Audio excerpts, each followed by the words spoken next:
माझी शाळा आहे। या विद्यालयातील प्रत्येक विद्यार्थी विद्यार्थिनी मला भाऊ बहिणीप्रमाणे आहेत। भाऊ बहिणीचे नाते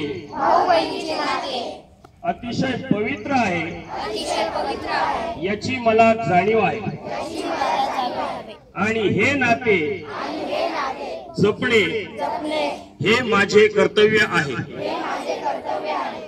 परिसरातील माता भगिनींचे रक्षण करण्यास मी कटिबद्ध आहे।